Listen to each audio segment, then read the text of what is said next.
Hi folks, welcome to A Blast with MG here. And today I want to do a video on finding the right tire for your car, truck, and SUV. More specifically, a tire that will last you a good amount of time in tread wear life. Nowadays, there really isn't much mention about tread wear life on a tire.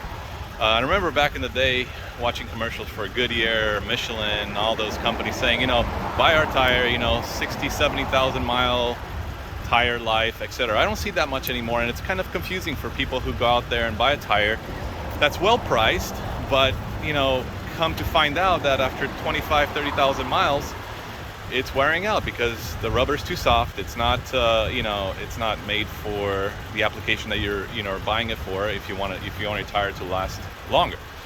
So let's take a look over here. This is my truck. This is my SUV. It's a 2017 Lexus GX 460. It's the Lexus. It's a Land Cruiser Prado version of the Toyota Land Cruiser that's usually sold overseas only. The GX is based on that platform. It's a SUV that's built basically like a truck. Anyways, so my situation was exactly as I described in the beginning. I bought this SUV with a set of Michelins on it, and they lasted about 30,000 miles. That's not enough, considering that you're gonna have to pay right around $800 to replace all four tires on a truck. So the thing that you need to look at when buying tires, it's something called UTQG. It's the Uniform Tire Quality Group, and that is listed on all of the websites that you may use to go buy tires, like TireRack.com or any of them ones. You want to look for UTQG. Now, the higher the UTQG number, for example, in this case, this tire, the UTQG number is right here. So tread wear, the number is 660, if you could see that. My old tires, the tread wear was 400. So the higher this number, the longer your tire will last. And this number is based on the Department of Transportation. A while back, they had devised a test to test out the length of the tread wear on any particular tire. So this test is done in Texas, even to this day. Manufacturers don't have to do it, but they do it. It's done over a 7,600 mile course. Basically, they run a tire for 7,600 miles, and based on its wear, they could estimate how long the tire will last. So when you go out there and buy a tire, this is my opinion, but I generally stick with the manufacturer specifications for the tire. I don't go beyond their rim size. I don't do lifts. I don't do wider tires. I don't do any modifications, because my belief is that you purchase a vehicle that's been tested by the manufacturer over the course of years to run at a certain specifications.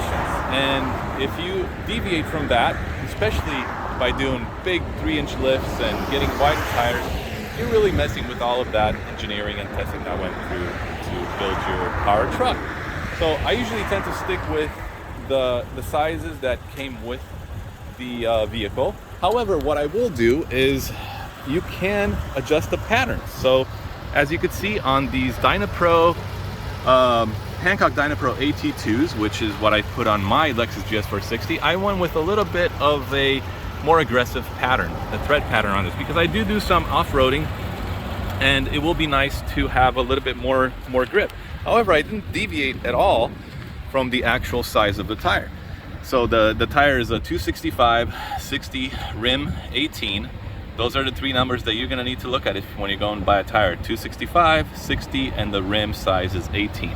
The next most important thing, like I said, you're gonna wanna look at the tread wear, which is right there, 660. The higher this number based on the UTQG, so the original government testing that was done, they did it on a basis of a 100. So if this number is, let's say, 200, then this tire will go twice as long as the original manufacturer, as the original government testing. In this case, this tire will go 6 times as long as the Department of Transportation testing that they were doing in Texas. So the higher this number, the longer the tread wear on your car.